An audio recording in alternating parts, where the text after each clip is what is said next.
Afrin Waliana dengan NIM B1A219002 dari Prodi D3 Farmasi Angkatan 2019 Universitas Negaraski Makassar. Pada video ini, saya akan menjelaskan materi dari CPOB, mulai dari pengertian, tujuan, beserta aspek-aspeknya. Nah, yang pertama saya akan menjelaskan pengertian dari CPOB. CPOB merupakan kepanjangan dari cara pembuatan obat yang baik.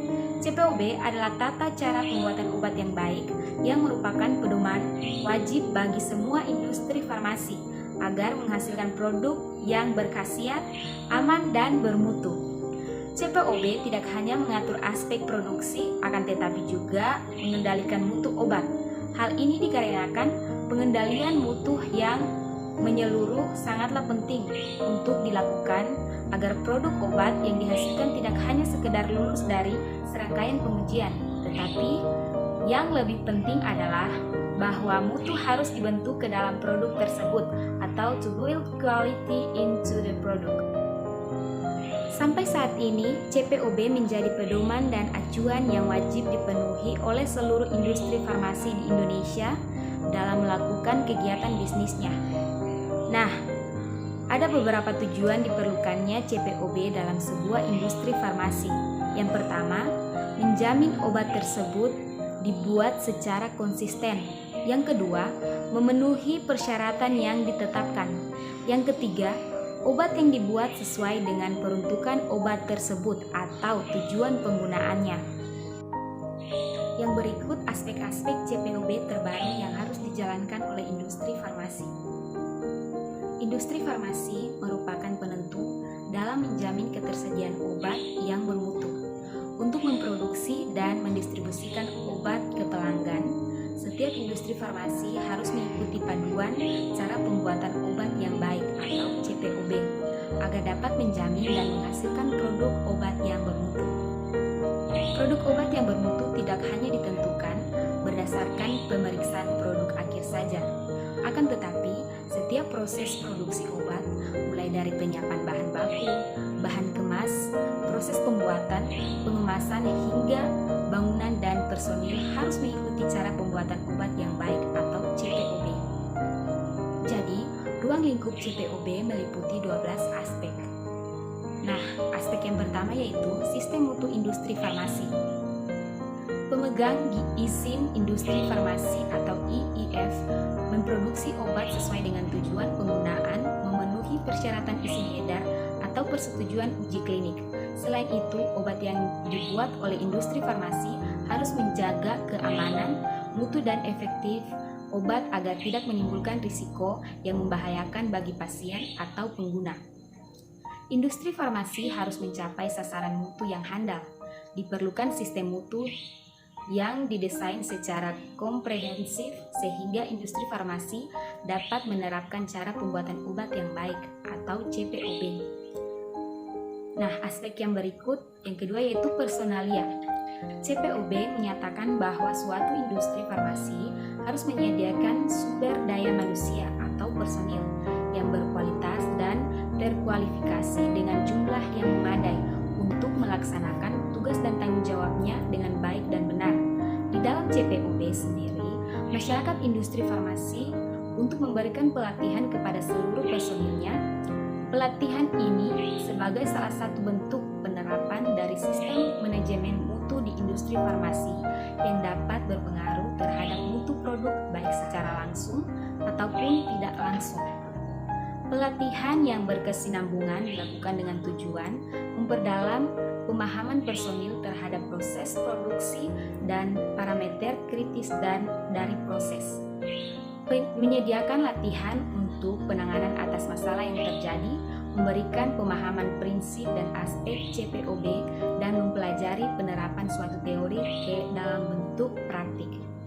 Yang berikut aspek yang ketiga yaitu bangunan dan fasilitas. Bangunan dan fasilitas yang dimiliki oleh industri farmasi hendaklah memiliki desain konstruksi yang memadai dan disesuaikan kondisinya, serta dirawat dengan baik untuk memudahkan produksi obat yang benar. Fasilitas sarana dan prasarana yang ada di ruangan harus mampu memperkecil terjadinya risiko kekeliruan, pencemaran silang, dan kesalahan lainnya. Desain atau tata letak sarana dan prasarana harus memudahkan pegawai untuk melakukan pembersihan, sanitasi, dan perawatan yang efektif untuk menghindarkan pencemaran silang. Terjadinya penumpukan debu atau kotoran sehingga dapat menurunkan mutu obat. Yang berikut aspek yang keempat, yaitu peralatan. Peralatan pembuatan obat harus ditempatkan dan dikualifikasi dengan tepat agar mutu obat yang dihasilkan dapat terjamin dan seragam dari batch ke batch. Selain itu, penggunaan peralatan harus memerhatikan kebersihan agar dapat mencegah kontaminasi silang, penumpukan debu atau kotoran dan hal-hal umumnya berdampak buruk pada mutu produk. Yang berikut aspek kelima yaitu produksi. Industri farmasi memproduksi obat dengan mengikuti prosedur yang telah ditetapkan dan memenuhi ketentuan CPOB. Dengan mengikuti pedoman CPOB dalam produksinya akan menghasilkan produk yang memenuhi persyaratan mutu serta memenuhi ketentuan izin pembuatan dan izin edar. Aspek yang berikut, aspek keenam yaitu cara penyimpanan dan pengiriman obat yang baik. Industri farmasi harus memperhatikan cara penyimpanan, lama penyimpanan, dan cara pengiriman obat dan atau kembalian. Hal ini dilakukan sebagai upaya untuk mengevaluasi kemungkinan kerusakan mutu obat. Jika kondisi kemasan masih baik, namun cara penyimpanan, lama penyimpanan, dan cara pengiriman diduga dapat merusak produk, maka produk harus dikarantina dan dilakukan koordinasi dengan industri farmasi terkait untuk mengecek mutu produknya. Yang berikut aspek ketujuh yaitu pengawasan mutu. Pengawasan mutu merupakan salah satu aspek yang paling esensial dari CPOB. Pengawasan mutu ini akan memberikan kepastian bahwa produk secara konsisten dimonitoring untuk menjaga mutu produk yang sesuai dengan tujuan pemakaiannya. Keterlibatan dan komitmen semua personil dan stakeholder industri farmasi yang berkepentingan pada semua tahapan proses produksi obat merupakan sebuah keharusan. Dengan begitu, industri farmasi akan mampu mencapai sasaran mutu mulai dari awal pembuatan sampai kepada distribusi produk jadi. Yang berikut, aspek yang kedelapan yaitu inspeksi diri, audit mutu, dan audit persetujuan pemasok atau supplier. Inspeksi diri dilaksanakan secara independen dan diverifikasi oleh petugas yang kompeten dari perusahaan yang dapat mengevaluasi penerapan CPOB secara objektif. Tujuan pelaksanaan aspek inspeksi diri adalah untuk mengevaluasi apakah semua aspek produksi dan pengawasan mutu industri farmasi telah memenuhi ketentuan CPOB atau tidak. Program ini dirancang untuk mendeteksi kelemahan industri farmasi dalam pelaksanaan CPOB dan untuk memutuskan tindakan apa yang perlu dilakukan untuk perbaikan ke depannya. Pelaksanaan inspeksi diri dilakukan secara rutin dan didokumentasikan untuk selanjutnya dibuatkan program tindak lanjut yang efektif. Audit mutu dilaksanakan oleh spesialis dari luar atau independen atau juga bisa dari tim yang dibentuk oleh manajemen perusahaan yang berguna sebagai pelengkap inspeksi diri. Audit mutu ini meliputi pemeriksaan dan penilaian semua atau sebagian dari sistem manajemen mutu dengan tujuan spesifik untuk meningkatkan mutu.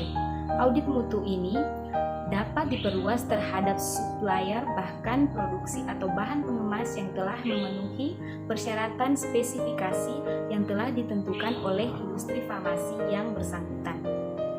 Yang kesembilan, aspek ini yaitu keluhan dan penarikan kembali produk. Penarikan kembali obat yang merupakan suatu proses penarikan kembali produk dari suatu atau beberapa batch atau seluruh batch tertentu dari peredaran. Tindakan ini dilakukan apabila ditentukan produk yang cacat mutu atau bila ada laporan mengenai keluhan setelah pemakaian produk sehingga berisiko terhadap kesehatan. Produk obat yang sudah beredar dapat dikembalikan ke industri farmasi berdasarkan adanya laporan keluhan dari pelanggan atau konsumen. Keluhan yang dimaksud meliputi kerusakan dan melebihi tanggal kadaluarsa obat atau alasan lain, misalnya kondisi wadah atau kemasan yang dapat menimbulkan keraguan akan identitas obat. atau mutu, jumlah atau berat, dan keadaan obat yang bersangkutan. Nah, yang berikut aspek ke-10 yaitu dokumentasi. Dokumentasi merupakan bagian dari sistem informasi manajemen untuk pemastian mutu. Tujuan dilakukan dokumentasi adalah untuk memastikan setiap personil akan menerima uraian tugas yang relevan secara jelas dan rinci. Dengan dokumentasi yang jelas akan mampu memperkecil risiko terjadinya kekeliruan atau salah tafsir yang biasanya timbul karena hanya mengandalkan komunikasi lisan, tidak didukung dengan pesan yang tertulis atau dikirim secara elektronik. Nah, aspek yang berikut, aspek yang ke-11 yaitu kegiatan alih daya. Kegiatan alih daya merupakan tanggung jawab industri farmasi terhadap Badan POM untuk menghindari kesalahpahaman sehingga dapat menghasilkan produk atau pekerjaan dengan mutu yang tidak memuaskan. Kegiatan yang dialihdayakan haruslah didefinisikan, disetujui, dan dikendalikan di dalam sebuah kontrak tertulis. Hal ini dilakukan sebagai bentuk tanggung jawab legal dari penerima kontrak dan pemberi kontrak terhadap konsumen. Nah, yang berikut, aspek yang terakhir yaitu kualifikasi dan validasi.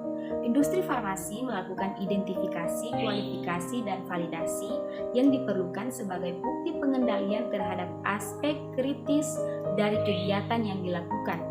Adanya perubahan yang signifikan terhadap fasilitas, peralatan, dan proses yang dapat mempengaruhi mutu produk obat hendaklah divalidasi.